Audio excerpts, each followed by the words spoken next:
सुप्रभात विद्यार्थियों। हमारे व्याख्यान का विषय है अग्निसागर काव्य के नायक मनु की चारित्रिक विशेषताएं। पिछली वीडियो में हमने अग्निसागर प्रबंध काव्य के विषय में विस्तार से पढ़ा और अग्निसागर की कथावस्तु भी आप सभी को समझाई मेरी पिछली वीडियो में। इस वीडियो में हम जानेंगे अग्निसागर काव्य के जो नायक हैं मनु, उनके चरित्र में कौन कौन सी विशेषताएं हैं। विशेषताओं में विद्यार्थियों कुछ अच्छी बात होती है और कुछ बुरी बात, यानी कि मनुष्य में कुछ गुण होते हैं और कुछ अवगुण, दोनों ही चीज़ों का समावेशित रूप मानव चरित्र में या मानव के जीवन में पाया जाता है।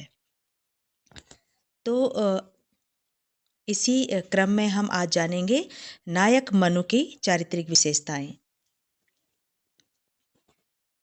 अग्निसागर जो महाकाव्य है या इसे हम कहेंगे प्रबंध काव्य है, सुप्रसिद्ध कवि श्याम सिंह शशि द्वारा लिखा गया एक विचार प्रदान प्रबंध काव्य है। इस काव्य में कवि ने मनु के चरित्र की विभिन्न विशेषताओं को और समसामयिक घटनाओं को और विचारोत्तेजक भावों को इस महाकाव्य के द्वारा प्रकट किया है। और जब डॉक्टर श्याम सिंह शशि इस काव्य की रचना कर रहे थे तो उन्होंने स्वयं इस काव्य की भूमिका में लिखा कि भारतीय समाज वैज्ञानिक मनु को समाजशास्त्री तथा दार्शनिक के रूप में मानते हैं। उनके अनुसार मनु का सिद्धांत व्यवहारिक है, काल्पनिक नहीं। उन्होंने समाज को दिशा दी थी। उनकी वर्ण व्यवस्था जन्म पर नहीं बल्कि कर्म पर आधारित थी और नारी को उच्च स्थान प्राप्त था। उस समय जीवन 4 आश्रमों में बंटा था तथा उन्होंने धर्म के 10 लक्षण जीवन दर्शन के रूप में दिए हैं। प्रबंध काव्य में जो संपूर्ण कथा वस्तु है, मनु का जो नायक रूप है, वह हमें कैसे पता चलता है, वो हम इस महाकाव्य को पढ़ करके जान सकेंगे कि प्रबंध काव्य में जो संपूर्ण कथावस्तु और घटनाएं हैं वे प्रारंभ से लेकर अंत तक नायक मनु पर ही आकर ठहरती हैं। वो कैसे?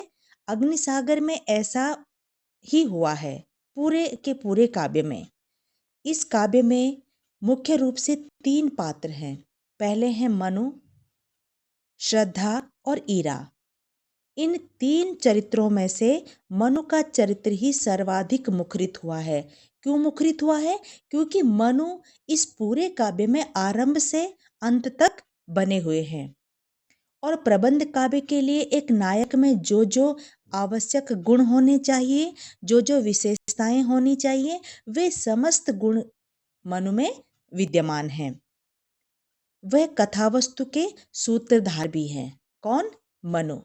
मनु प्रभावशाली पात्र हैं और मनु की मानसिक अवस्था पर ही काव्य का शीर्षक आधारित है। और काव्य का शीर्षक क्या है? अग्निसागर।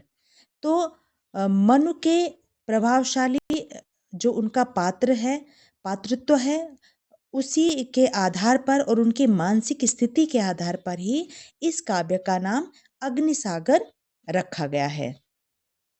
तो मनु के चरित्र में वे कौन कौन सी विशेषताएं हैं, वे हम अलग अलग बिंदुओं में या अलग अलग विशेषताओं के अनुरूप हम उसे देखेंगे। सबसे पहली विशेषता है विद्यार्थियों जो मनु के चरित्र में है, वह है सौंदर्य प्रेमी। अग्निसागर काव्य के जो नायक हैं मनु, वे सौंदर्य के उपासक हैं और सुंदरता से उन्हें अधिक स्नेह है। सौंदर्यता व नवीनता उन्हें पसंद है, नित्य नवीनता। जीवन की एक रास्ता उन्हें व्यथित करती है। यदि हमारा जीवन एक तरीके से ही चलता रहे तो निश्चित रूप से हमारे मन में एक बोझिलता, या आप देखेंगे कि जब कोई व्यक्ति एक ही कार्य को निरंतर करता रहता है तो उस काम से उससे उबाव या उबन होने लगती है। तो उसी प्रकार मनु जो है वे सौंदर्य प्रेमी है और नित्य नवीनता उन्हें बेहद पसंद है। ईरा के सौंदर्य को देखते ही वह अपनी सुध-बुध खो बैठते हैं। और ईरा जो है इस काव्य में एक स्त्री पात्र है, और जब मनु ईरा को देखते हैं तो वह अपना अपनी सुध-बुध खो बैठते हैं, और ईरा से मिलने के बाद उनके मन को एक विशेष प्रकार की तृप्ति होती है। और जब हम इस काव्य को पढ़ते हैं तो हम उसमें पढ़ते हैं कि मनु कहते हैं कि मैं तो बस मनुष्य हूँ, मैं तो बस मनुष्य हूँ, सामान्य गृहस्था हूँ, और एक मन हूँ, एक मन हूँ, अतृप्त प्यास लिए। और क्या क्या हूँ मैं तो बस मनुष्य हूँ, सामान्य ग्रस्था हूँ, एक गृहस्थी हूँ, गृहस्थ में जीवन यापन करने वाला हूँ। और क्या हूँ? और एक मन है हूँ, एक मन हूँ, और मन भी कैसा? अतृप्त प्यास लिए भटक रहा हूँ। और देखो युगों बाद आई है ईरा आज, मनस की तृप्ति को। मनस माने मन की, मनु की तृप्ति के लिए कौन आई है? ईरा आई है। तो इन पंक्तियों से हमें यह प्रतीत होता है कि निश्चित रूप से मनु जो है वे क्या है? सौंदर्य प्रेमी है। दूसरी विशेषता है मनु के जीवन की, वह है सूक्ष्म दृष्टि के स्वामी। मन में करने की, समाज को जानने की, समझने की, परखने की एक अपार एक दृष्टि है। जब वे ईरा नगर की भौतिकता एवं वर्जना रहित समाज में पहुंचते हैं, जिसका नाम क्या है? श्रद्धा ग्राम, तो वहाँ की सीधी साधी ग्रामीण संस्कृति और उनसे जुड़े कष्टों को देखते हुए मनु के मन में विचार आता है कि क्यों न समाज का पुनर्गठन किया जाए, क्यों न समाज का पुनर्निर्माण किया जाए। और इस प्रकार वे क्या करते हैं? जन्म के आधार पर नहीं बल्कि कर्म के आधार पर मनु क्या करते हैं? समाज का वर्गीकरण करते हैं। तो इन सब बातों से पता चलता है कि मनु में व्यक्ति को और समाज को जानने परखने की एक सूक्ष्म दृष्टि है। तीसरी विशेषता है वैज्ञानिकता। अब वैज्ञानिकता किस प्रकार है? जब मनु ईरानगर पहुंचते हैं तो ईरा उन्हें अपने साथ कहाँ ले जाती है? भौतिक सुखों से समृद्ध ईरानगर में ले जाती है। कौन? ईरा। ईरा किसे ले जाती है? मनु को, जहाँ पर अपार सुख और संसाधन उपलब्ध हैं ईरानगर में, वहाँ पर ले जाती हैं। ईरानगर में जब जाते हैं मनु, तो अपने अनेक वैज्ञानिक संसाधनों से युक्त नगर उनको दिखता है। बहुत ही विकसित नगर उनको दिखता है, जहाँ का उन्मुक्त, स्वच्छंद और स्वच्छ प्रतिबंध रहित वातावरण मनुष्य के मन को बहुत प्रभावित करता है। वहाँ पर कोई प्रतिबंध ही नहीं है, मनुष्य स्वतंत्र है, स्वच्छंद है। इस प्रकार मनु विज्ञान को जीवन में प्रमुख स्थान देकर तथा उसे ही सर्वोपरि मानकर काफी समय तक वहां पर जीवन व्यतीत करते हैं। क्यों? क्योंकि मनु को वैज्ञानिकता पसंद है, उन्हें नवीनता पसंद है। और जिस प्रकार से ईरा नगर में तमाम भौतिक सुख साधन उपलब्ध हैं, उन सब से प्रभावित होकर के मनु का मन वहां पर रम जाता है।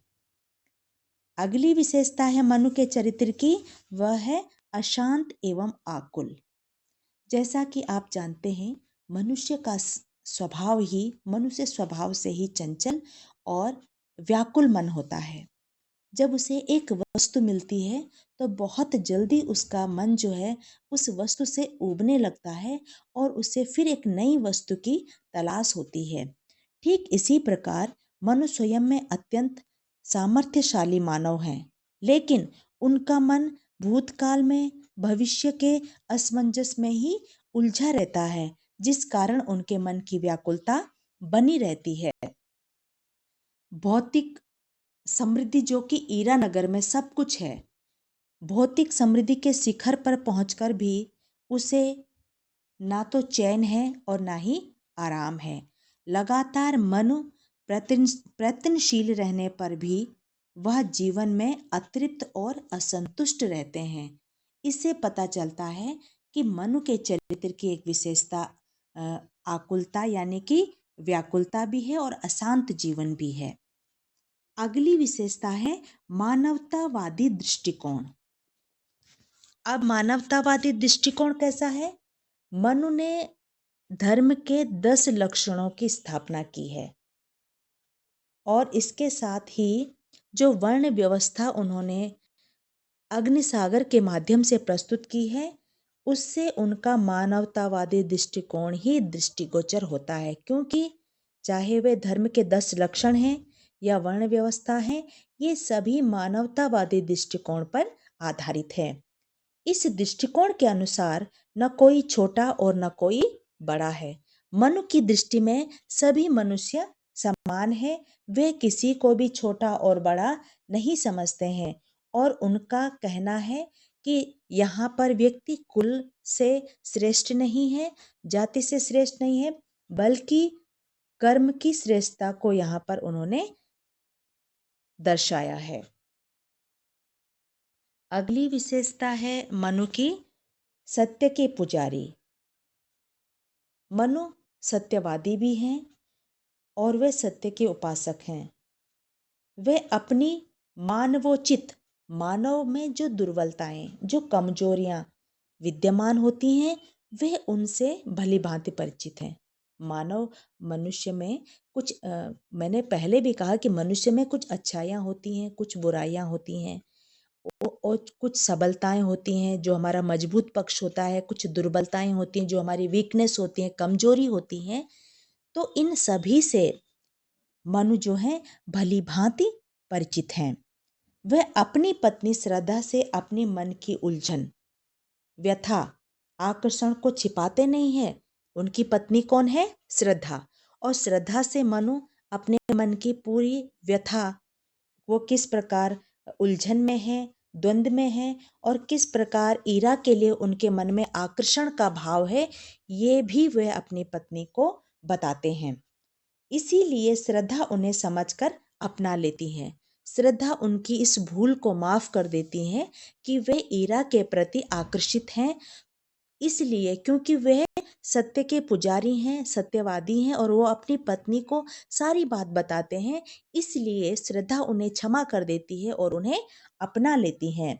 मनु श्रद्धा ग्राम में जाकर के, कहाँ पर जाकर के? श्रद्धा ग्राम में जाकर के मनु क्या करते हैं? सत्य के को पास से देखने का प्रयास करते हैं। तो उन्हें श्रद्धा ग्राम में ग्रामीण संस्कृति दिखती है, वहाँ का भोलापन, सहजता दिखती है, वहाँ पर जो अपनत्व की भावना है, स्नेह है, प्रेम है, ये पूरा का पूरा वातावरण मनु को दिखता है और मनु उसको बहुत ही निकटता और समीपता से समझने का प्रयास करते हैं। अगली विशेषता है मनु के जीवन की, वह चंचल वृत्ति। बच्चों, चंचल वृत्ति जो है मनुष्य के स्वभाव का प्रतीक है। मानव का जो साधारण स्वभाव है वो चंचल है। मैंने पहले ही बताया कि वो एक जगह पर स्थिर नहीं रहता है या एक वस्तु, एक घटना पर वो स्थिर नहीं रहता है। नित्य नवीनता और नित्य परिवर्तन उसको पसंद रहता है। तो जो चंचल वृत्ति मनु में है, ये मानव का एक स्वाभाविक विशेषता या गुण है। इसलिए उसका चित्त जो है अस्थिर है। चित्त माने मन। यही कारण है, चंचल वृत्ति के कारण मनु का मन कैसा है? अस्थिर है। उसका मन शीघ्र ही एक रास्ता से भरने लगता है। वो एक जगह पर नहीं टिक सकते हैं, एक जगह पर नहीं रुक सकते हैं। उनके चंचल स्वभाव के कारण जो है उनके मन में भटकाव है। जब वो ईरा नगर जाते हैं तो ईरा नगर की भौतिक और बौद्धिक समृद्धि युक्त जीवन में भी उनका मन जो एकाग्रता नहीं प्राप्त कर सकता, वहाँ भी उनके मन में चंचलता रहती है, क्योंकि मनु को यह अनुभव हो जाता है कि इच्छाओं का कोई भी अंत नहीं है। जब हीरानगर पहुंचते हैं मनु, तो वहाँ की चाहे भौतिक समृद्धि है, बौद्धिकता है, वहाँ का सहज स्वभाव है, वहाँ पर भी उनका मन नहीं रमता, बल्कि वे क्या करते हैं, उनको मालूम रहता है कि इच्छाओं का कोई अंत नहीं है। जितनी इच्छा पूरी होती है, उतनी ही इच्छा और अधिक जो है बलवती हो जाती है। तो उनके मन की जो चंचल वृत्ति है, ये इसी का परिणाम है। अगली विशेषता है 10 लक्षण धर्म की स्थापना। मनु ने अग्निसागर में धर्म के 10 लक्षणों की स्थापना की है। और वह धर्म के 10 लक्षण किस प्रकार, उनका कहना है कि जीवन का जो सार तत्व है वो 10 लक्षणों में है, जो धर्म के 10 लक्षण उन्होंने गिनाए हैं। और उन्होंने बार बार धर्म रूपी 10 लक्षणों को अपने जीवन में उतारने की बात कही है। इसके अतिरिक्त उनके जो चरित्र में विशेषताएं हैं, समता के ध्वजवाहक। समता माने समानता, बराबरी। समाज में कोई भी व्यक्ति कमजोर न रहे, कमतर न रहे, सभी समान रहे। मनु जो हैं समाज में साम्यवाद अर्थात समानता के समर्थक थे। वह सीधे सच्चे ढंग से समाज का संचालन चाहते थे कि समाज जो है वो सीधे और सही तरीके से आगे बढ़ता रहे। इसीलिए नगरवासियों की भौतिक समृद्धि और ग्रामीणों के निश्चल प्रेम भावना को एकाकृत करना या एक करना ही उनके जीवन का उद्देश्य रहता है। कहने का मतलब है कि उनका उद्देश्य कैसा था जीवन का, बहुजन हिताय, जन साधारण का हित करना और बहुजन सुखाय, सबके सुख की कामना करना, यही वह चाहते थे। अगली विशेषता है करुणा की प्रतिमूर्ति। मनु के हृदय में अपार करुणा विद्यमान है। जो स्वार्थी लोग हैं और जो अपने लिए नियम बनाते हैं, अपने लिए नियम तोड़ते हैं, ऐसी व्यवस्था को वो समाज के लिए गलत मानते हैं।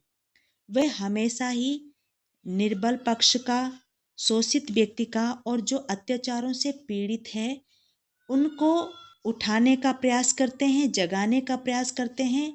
उनका मन सदा करुणा और पीड़ा से भर उठता है। वह स्वयं को दोषी मानते हैं और वह कहते हैं कि मैं इसका पश्चाताप करूंगा। तो कहीं न कहीं उनमें करुणा की भावना विद्यमान रहती है। इसके अतिरिक्त वे क्या हैं, आशावादी भी हैं।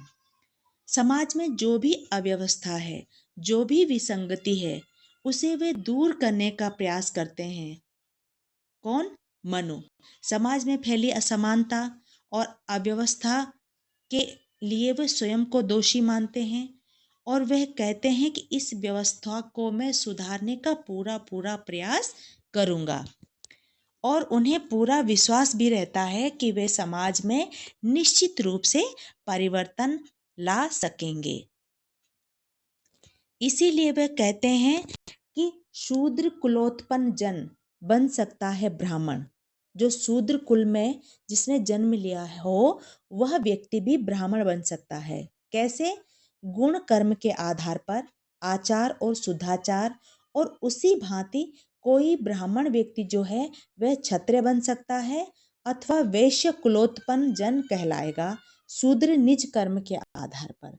यानी कि व्यक्ति अपने कर्म के आधार पर श्रेष्ठ हो सकता है और अपने कर्म के आधार पर ही निम्न हो सकता है।